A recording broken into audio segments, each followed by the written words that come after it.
Alright everyone, hello again. For the third time I have filmed something tonight.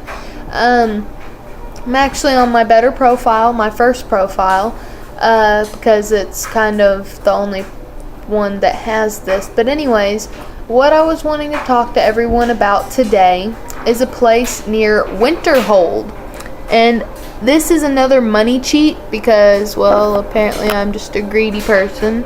Clearly, because this is the third money cheat. Well, ooh, my clothes are getting loud. Again, this is near Winterhold. Now, there's a place near Winterhold that's really, really, really hard to find. And there are other walkthroughs on how to find it, but I don't want to do one. I'm going to tell you that much. It's really hard to find and you'll encounter a lot of enemies on your way here. But it's so worth it in the end, I promise. Okay, there's a place that's just down from Winterhold called the Sightless Pit. And I don't know if you have all been there. Whoever's been there may not have seen this or whatever. It may be something that you missed. Either way, you're going to want to get to the Sightless Pit. And you're going to have a horse. You're going to have to. Okay, so pretty much from the Sightless Pit, you just go down. And you don't go down far. Or do you go up? No, you go up from the... Oh. Snow Bear. You go up from the Sightless Pit. My bad. That was my bad. I haven't been here in quite some time. And we're actually just going right here. And, oh, come on. Leave me alone. Hold on a second. Sorry, this really doesn't happen. Let me pause the video and take care of this bear real quick, and I'll be right back. So don't freak out when I glitch you to another screen. Alright, so I'm back, and yeah, it's daytime out because I didn't want to do everything in the dark. So you're going to need a horse for this, but you don't want your horse to be too low in health because it could easily get killed. So you're also going to want to watch yourself. These are not very strong enemies, but I don't know why there's one waiting here. Usually that doesn't happen. See, I took him out in one strike. Pretty much this is a place right above Sightless Pit. I mean, right above it. You're going to want to come up here. I'm going to equip to my Warhammer real quick. And there should be... Oh, well... There's supposed to be a dead guy up here, a skeleton guy.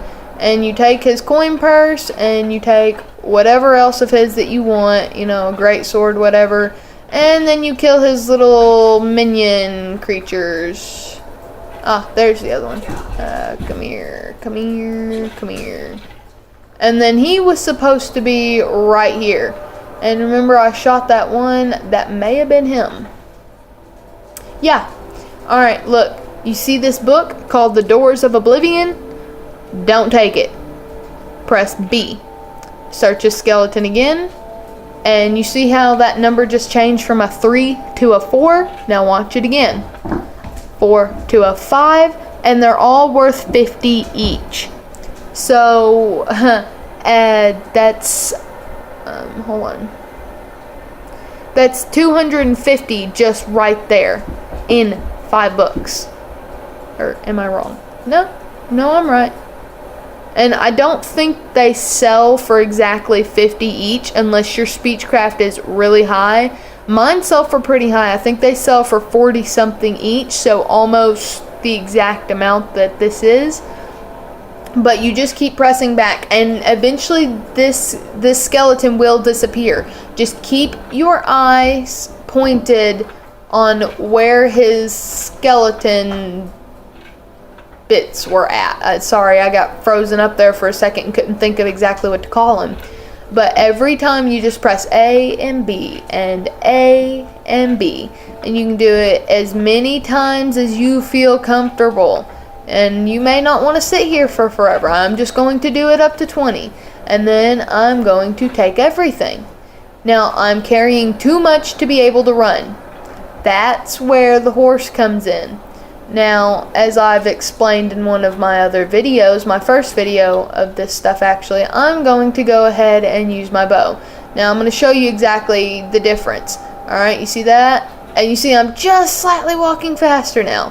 That's why I do it. That's just a slight amount. Now be careful on your trip up here and be careful on your trip back and everything, because random enemies like to appear. But you know, once you defeat the enemies, usually if your horse is too close, like I'm gonna say park it. I used to park mine right here, and he would always attack this skeleton, and he would push him directly right about here and attack him until he died. So my horse was usually over here by the time I got done. So once you kill the little enemies, if you got your horse too close, it will attack one of the enemies. And they're weak enemies, so it won't really hurt your horse, but your horse will kill it and it'll run a little ways away. So you're going to want to get it back over here before you go up there and start messing with the bones. And after you, I'm going to check something real quick so that I can be sure.